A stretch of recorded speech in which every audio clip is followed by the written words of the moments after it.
Hello, I'm Ryan F9, and these are the most underpriced motorcycle helmets. Because our economic pool is chilly and our PPs are shrinking.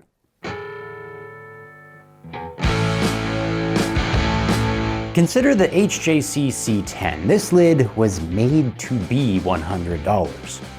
100 USD, 100 British pounds. Being able to pay with a single bill is a massive selling point. But what does it cost? Not lightness. At 1525 grams, HJC's polycarbonate composite rivals fiberglass. Not features either. The picture window is pin lock ready. It's detented 1, 2, 3, 4, 5, 6, 7, 8, 9, 10 times. The vents vent, the padding removes, my speakers slot in. This is as helmety as the helmetiest helmets that ever helmeted. What scares me is the unseeable S word. Our $100 C10 is ECE 2206 approved, stickered DOT in North America, while something like the $1,000 ARFA 1N, that's FIM approved. The difference a falling head feels will shock you, and we can give that impression right now with dead people and monkeys. See, there are 3 models for analyzing helmets. 1972 originated the head injury criterion, for which scientists threw dead people against the wall at various speeds.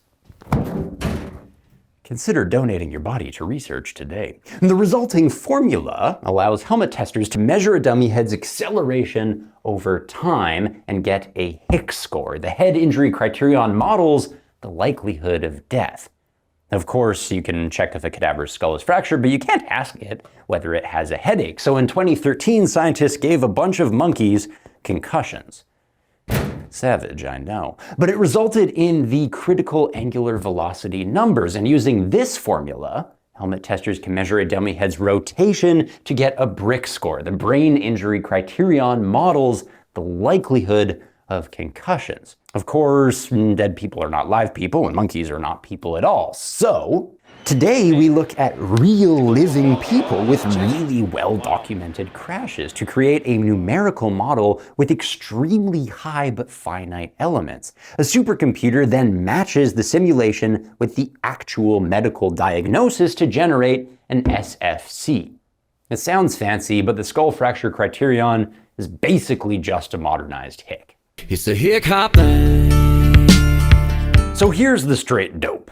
ECE 2205 tests Hick, but not brick. It's the best 2003 had to offer, but retailers will legally be able to sell 2205 helmets up until 2024. Don't buy one, because ECE 2206 lids are now available. They pass both translational Hick and rotational brick tests like our HJC C10 here. Now, what FIM publicized for their Phase 2 standard would have been incredible. A massive reduction in both Hick and brick scores. It would have pissed off manufacturers to mark the safest 0.1% of helmets in the world.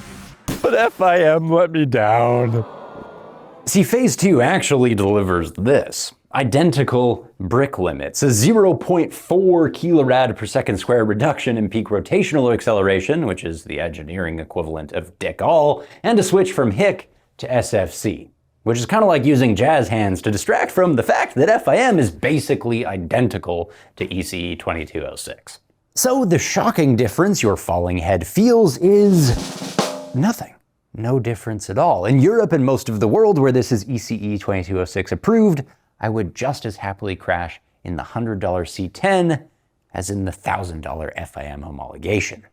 A sad state for the motorcycle industry, but a happy day for cheap bastards who never had $1,000 to begin with. If I could muster 300, I'd go for the AGV K1S. Also ECE 2206 approved, but AGV offers a more desirable shape.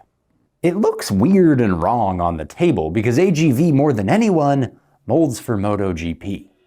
This dropped chin bar acts opposite to a car's front diffuser, creating 2 channels of high flow, low pressure, lifting the airframe to weightlessness at speed. That shape was wind tunnel derived for the $700 AGV K5, as was the UltraVision iPort, extra vertical range for seeing on the straights and on the brakes. And then the rear spoiler comes from the $1,500 Pista GP.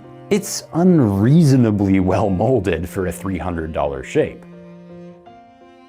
The only way AGV can afford to put a frugal price on a fancy shell is to make less of them. See, most helmets use 3 shell sizes, one for extra small and small, one for medium and large, and another for XL and double XL. That way everyone gets a helmet size that roughly matches their head size. But on the K1S, only 2. If you're a medium or a double XL, lucky you, you get an expensively molded shell that is as small as possible. But if you're a large or an extra small, you're sharing that bracket with the bobbleheads. I love this exercise in making a sport helmet as cheap as possible. Just know that it only works if you have the right head size. For those of us with a micro head, or a fat head, a blockhead, a dick head, any type of head and any type of helmet, there's flying eyes. The paper-thin, endlessly bendable, and indestructible frames make my Ray-Bans look like porcelain. Cheers to Flying Eyes for sponsoring this video, and for making sunglasses with helmet ability as the first priority. Click the link below.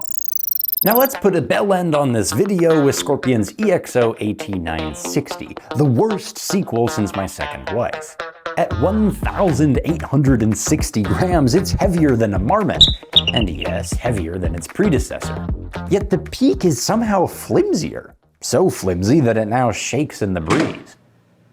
I have heard multiple accounts of this vibrating the screws loose, and then it's presto al fresco at 120 kilometers an hour.